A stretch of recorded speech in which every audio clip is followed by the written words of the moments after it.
And I want to start talking by really bringing that up, that you all have stories of courage, every single one of you, and sharing those stories is one of the most powerful things that we all can do to educate people and to influence people.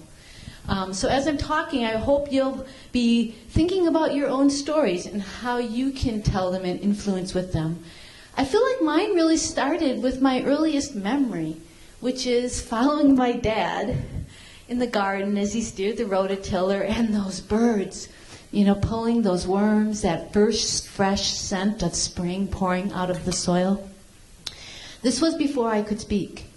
And at that point in my life, my favorite thing in the entire world was rain. I would sense it coming with some sensory that's other than the 5 that are commonly accepted. I would run out to the garden, lay back against that soil, close my eyes, and just hum. Waiting for those first drops to touch my skin. And when they did, it was really the divine speaking to me. It was my first understanding of the divine. I knew all these things in those moments about our relationship with nature and health that no one had ever told me. It was before I could speak. But I just knew that this relationship we had with nature was really fundamental to our wellness, and that we were part of it. We were not separate from it. So as a young kid, everybody asks that question, what are you going to be when you grow up? And I would say, I'm going to be a farmer or a bum. And for my parents, neither answer was really very satisfactory, because it was the whole rural denazification period. It wasn't like now when farmers are hero. I didn't see that coming. And so, they wanted me to be a professional, to get an education, not to just stay on the land. When I would say that, I was thinking that they both get to be dirty. I love being dirty. They both get to be outside. I had some Hollywood image of bums jumping over white picket fences and stealing tomatoes and scampering away, and I really liked the oppositional defiance of that. But mostly I was just trying to get them off my back. And it wasn't until I was a young adult, I moved into Milwaukee, and it was the first time in my life I was buying food from a grocery store. My mom had grown our food, and I had grown up on really good food without it being any kind of big deal. It was just how we ate as a family. There I was, eating food from a grocery store, and it wasn't nourishing me. It was flat. It had no life to it. It was the 70s. There weren't a whole lot of options. I wasn't in Minneapolis with 12 co-ops, and there wasn't much organic food.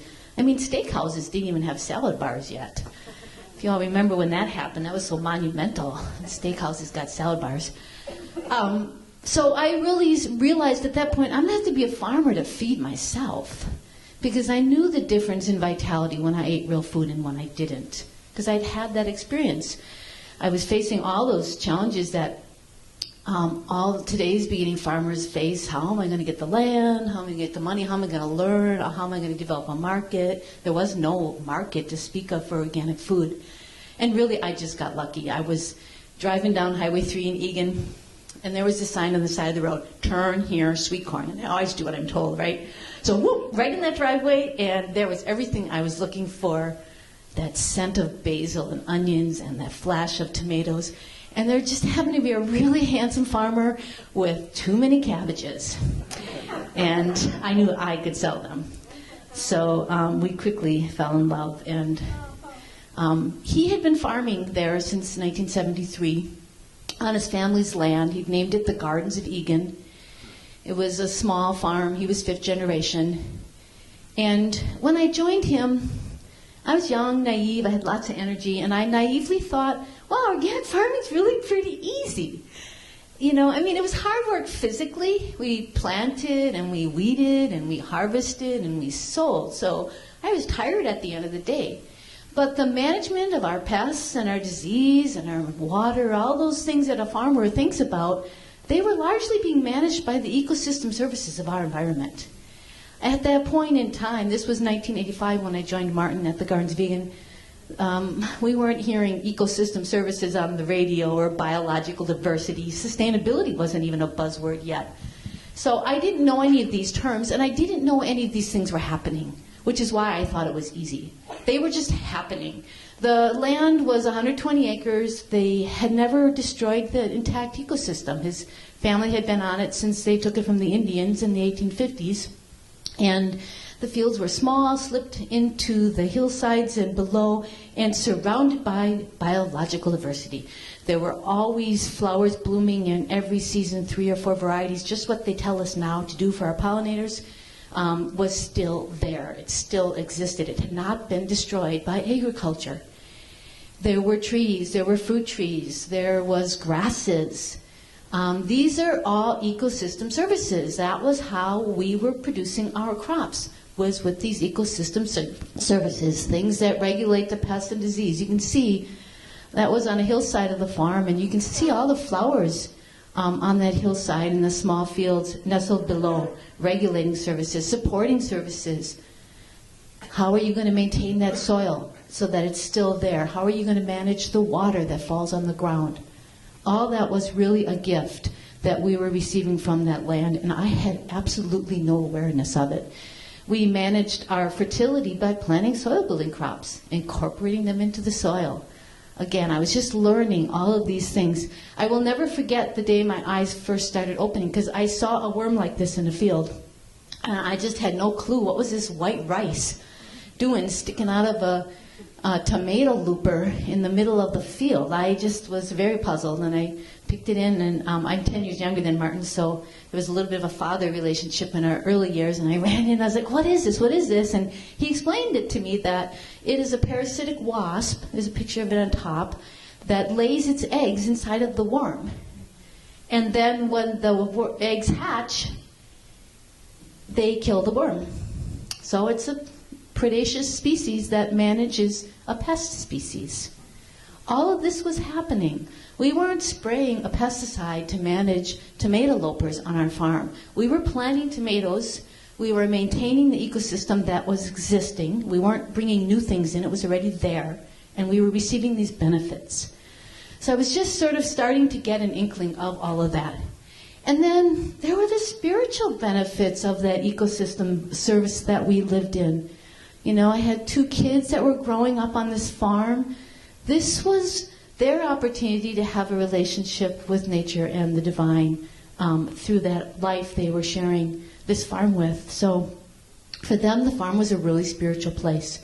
They had special little corners where they just loved to be together, and where they went when they were troubled or sad or happy. They were their spaces, and they were there on the farm with us doing everything, whether it was in the field planting or at our roadside stand helping. So you start thinking of this layers of these ecosystem services in a really personal level, and you start seeing that you have this real relationship and how fundamental it is. Many of our customers at our roadside stand at this point in time in the mid-'80s were very ill. And they were traveling long distances, many of them 2-3 hours, to come and shop at our stand. They would buy enough for 2 weeks. They would spend hundreds of dollars. They would arrive sort of foggy from the fumes of driving because they were chemically sensitive. And sometimes I had to call their doctors to ask what foods they were allowed to eat because they couldn't even remember. I have a really funny side story where I had a 15-year-old clerk one day, and I wasn't there, and I came back in from the field, and she was like, Atina, there's been really a lot of potheads here this morning.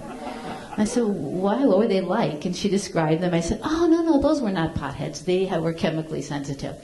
And I explained that to them. But they didn't have anywhere else to go. They didn't have a lot of options in the mid-'80s. Now they have so many options. By 2000, we didn't see these people driving so far anymore because they had options closer to home, thanks to many of your work. This is all developed. So there we were. And I thought, wow, I'm only 25 and I got everything together already. But then the sky sort of fell out because the school district, we were one of the last farms left in Egan. It's now a suburb. The school district needed 20 acres for a school.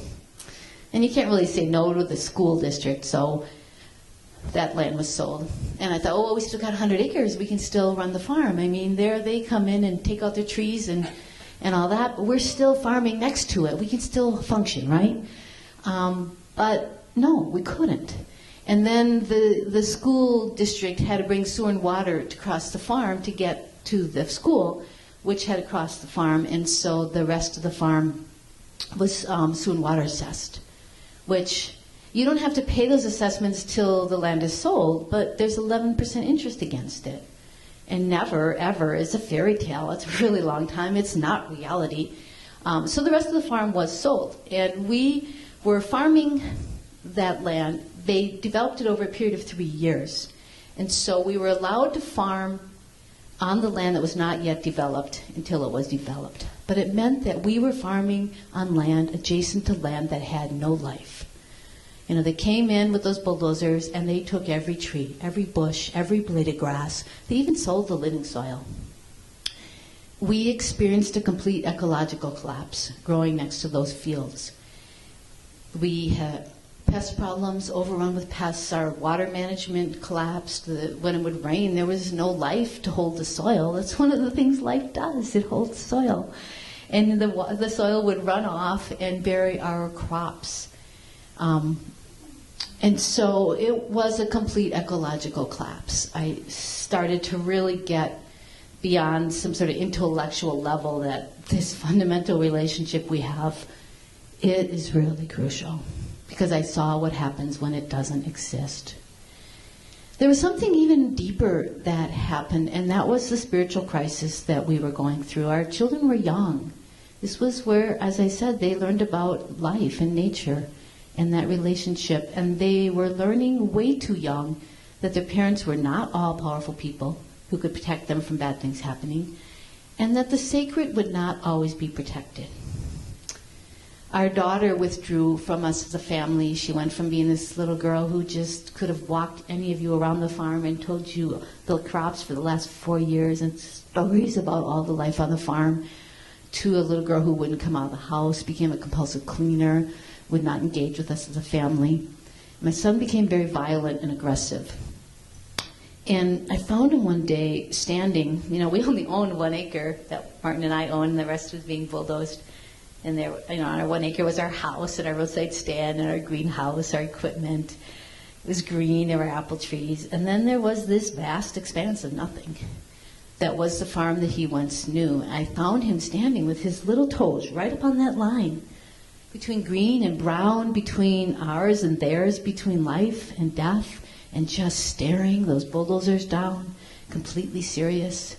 And he just erupted, kicking and screaming and swearing, expressing this complete loss of something that once was and could never, ever be returned. It went on and on and on. He couldn't stop, and he just became exhausted, but he couldn't stop. And finally, I picked him up, and I held him against my chest, and I said, let it go.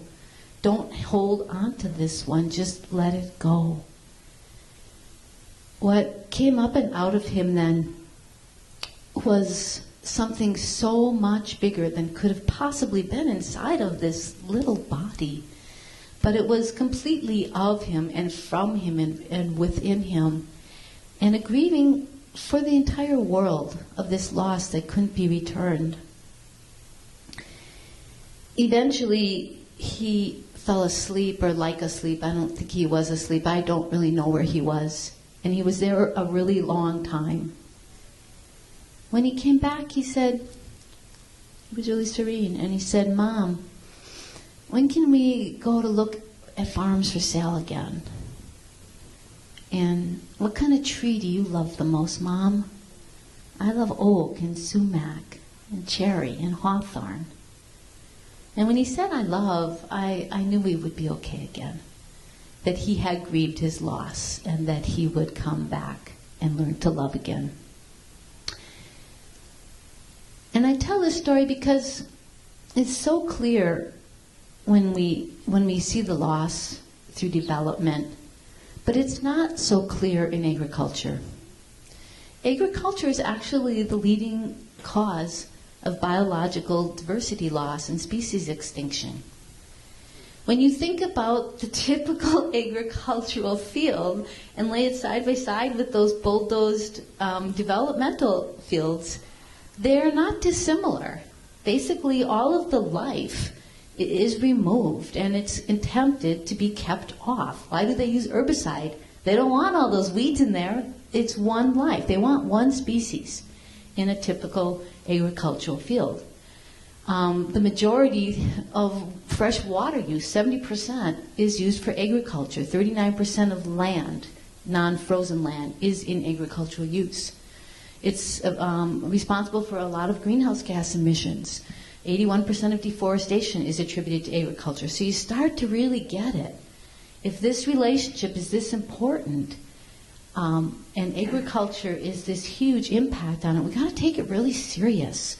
We look at all of this stuff and it's terrifying.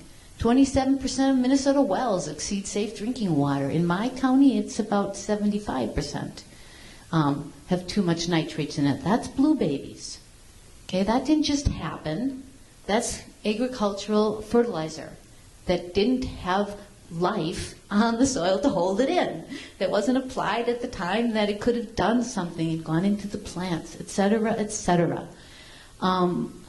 It doesn't stay there. It goes in the dead zone. So when we start talking about yields and impact, we can't just talk about how much food is coming off an acre. How much land, how much seed have we actually taken out of food production because we have caused these sorts of problems?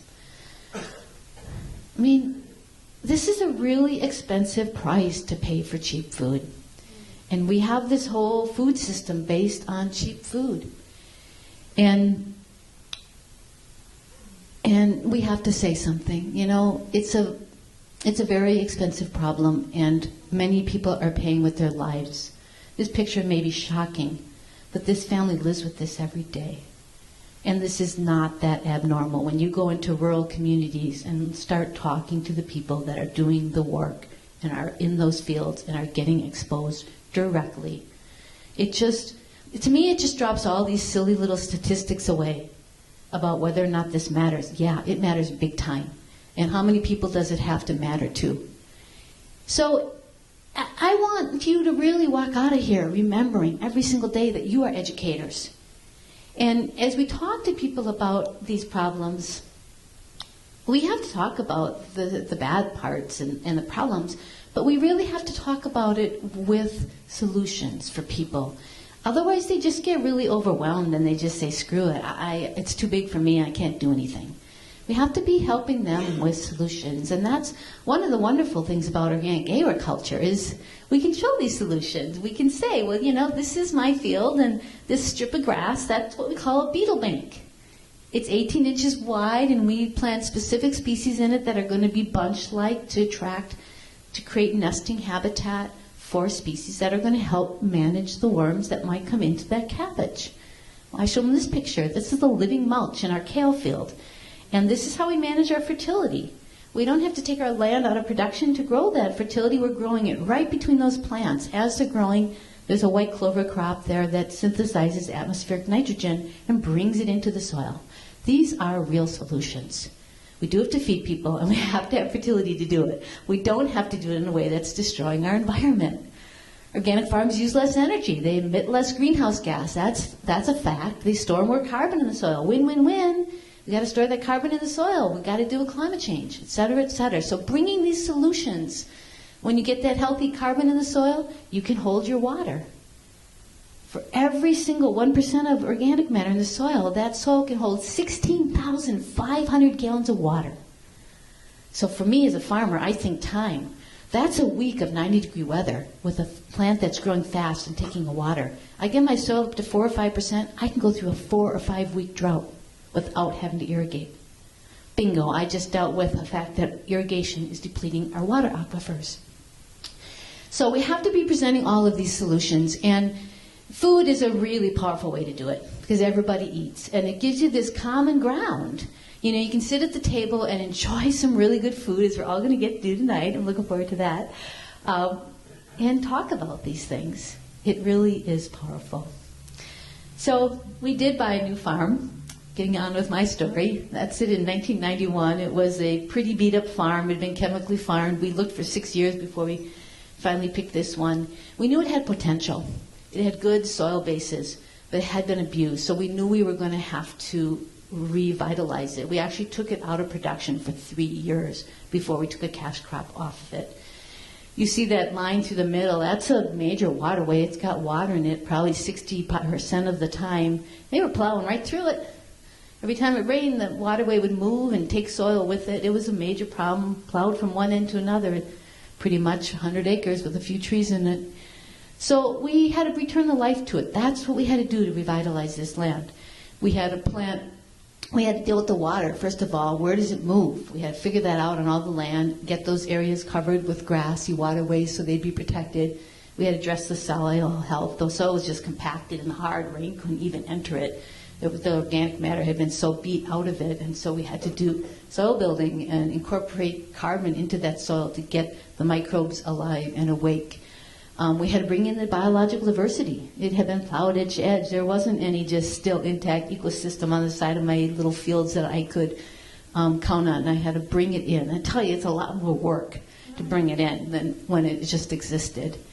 And then we had to look at our crop diversity. And so here's the farm in 2005, broken into many small fields. I think there was 47 of them, and with biological diversity between them. And this was an interesting year for me, because instead of doing my typical spreadsheet, we sold X number of boxes, X dollars, I said, how many servings did we sell?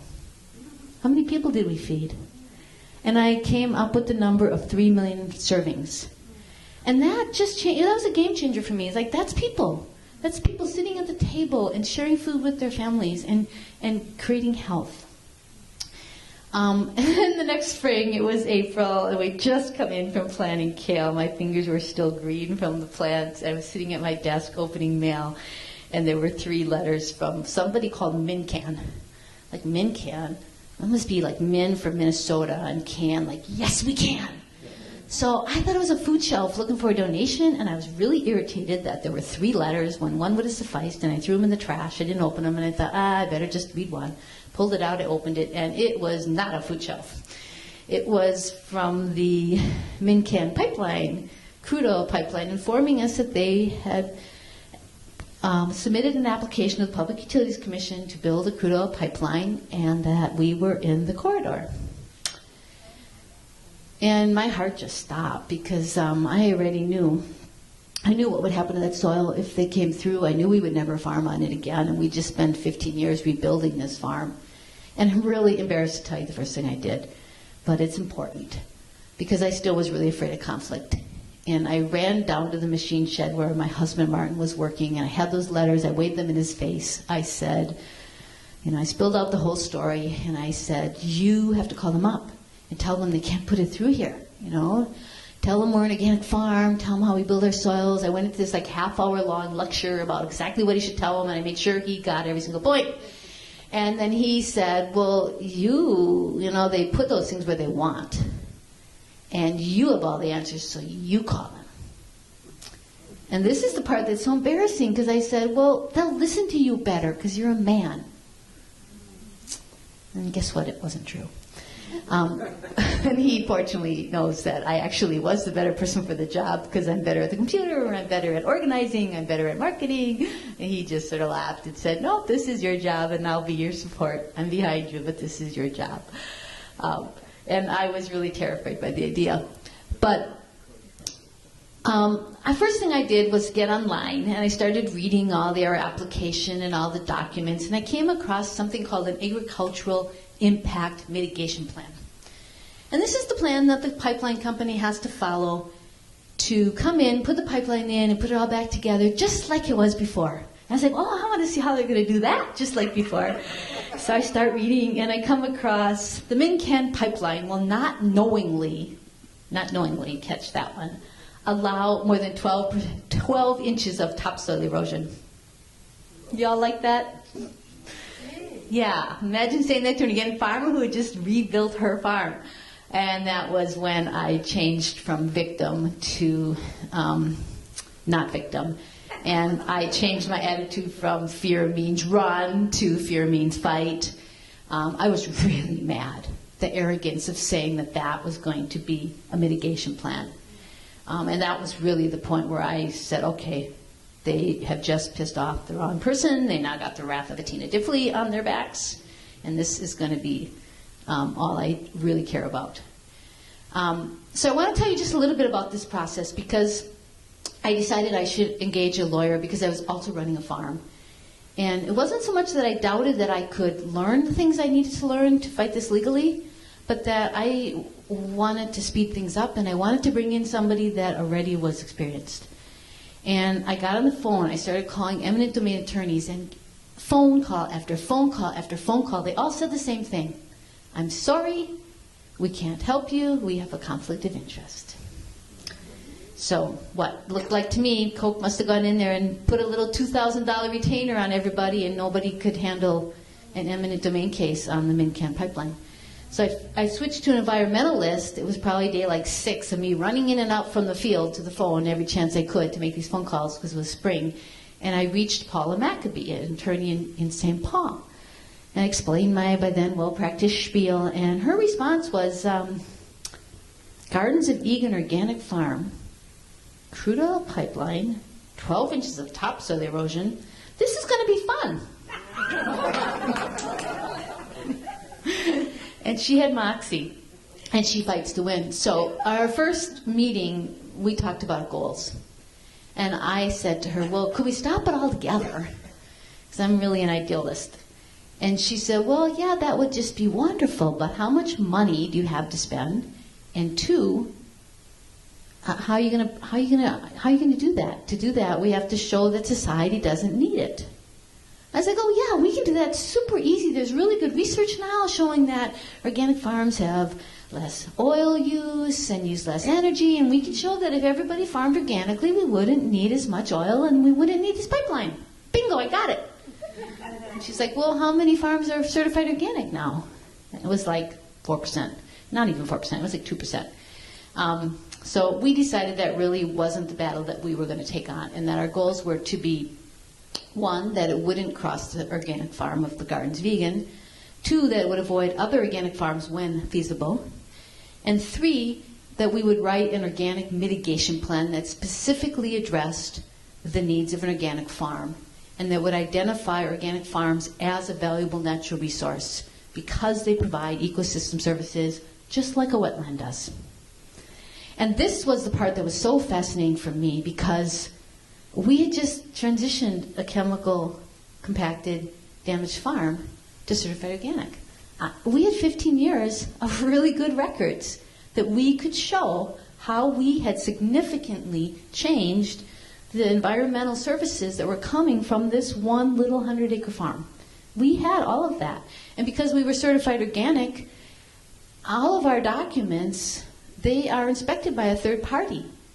They are federally registered. They're not hearsay in a court of law. They're not just me saying, oh, I do this and this is what I saw. It's really credible. So we actually had the documentation we needed to make a really good legal case. And we brought in the expert witnesses. Organic Consumers,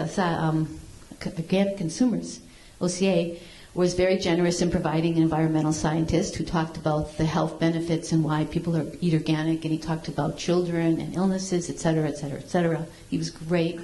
We brought in Jim Riddle, who had been on the NOSB board, National Organic Standards Board, and he talked about certification and how our farm could be impacted by the pipeline on a certification level. He talked about the actual standards actually being environmental standards, and that we would actually be violating those environmental standards, because this wasn't just agricultural use, which is what the NOSB addresses. This was really industrial impact. And then we brought in Deborah Allen, who is a soil scientist, and she attested to the soil difference. So that was our legal case. And the really important thing that I want to say to you, because this is relevant for all of you, I'm sitting there going, you know, who should I get to write the organic mitigation plan? I'm going through my mind all the people that I could ask. And I just woke up one morning and went, Atina, you've been farming organically for over 20 years. You can write the first draft. And I had been discrediting my own knowledge. I hadn't recognized, hey, I actually was an expert through my experience. It doesn't matter that I don't have a degree in soils. I know so much as a farmer who's been in those fields. And that was really an important moment because it changed how I engaged with people. And it was that moment that I realized that one of the most important things I was doing on this case was being an educator. That was more important with whether or not we won our case or not. We were educating the judge. We were educating the Public Utilities Commission. They were reading our testimonies. We went to our customers and we said, would you please write a letter to the judge? 4,600 people wrote a letter to the judge. And we said, tell them how you will be impacted if this pipeline goes through. Just tell your story. And they did. They were amazing stories about how their family had been eating this food for decades, about how chemical sensitivity people got well, on and on and on. I could talk all day about those stories. And the judge read those, and the PUC read those. They were really an important part. So there was the legal thing going on, which was important, and then there were just all these humans, because that pipeline could compensate us as the farmers. They could say, here's some money, it'll cover your losses, go on your merry way. But they could not. They could not compensate 4,600 customers. That they couldn't do. And so the day before we went to the public hearing, they agreed to everything we were asking for. So take that with you. You know, as I say my closing words here, I don't know that we have time for questions, but I'm going to be here till like 2-ish, and then I'm going to come back for dinner. I'd love to chat with you. Take that with you, that you are all educators, and that telling your story really matters. You may not always get the golden win that you're after, but it doesn't mean you're not accomplishing something. And this is all so exponential. Think back to when I started farming or wanted to be a farmer in the 70s, and there was nowhere for me to learn. There was no information on this stuff. We didn't talk about ecosystem services. We've changed the world so much in 40 years. You know, the number of people that wanted organic food was like 0.0000001%, and now 6% of food is organic. And it keeps growing. I mean, if all of you convince 3 people, that's huge. So carry that with you. You're educators, you're change makers, you're already doing this work. Tell your stories, and thank you so much for all you do.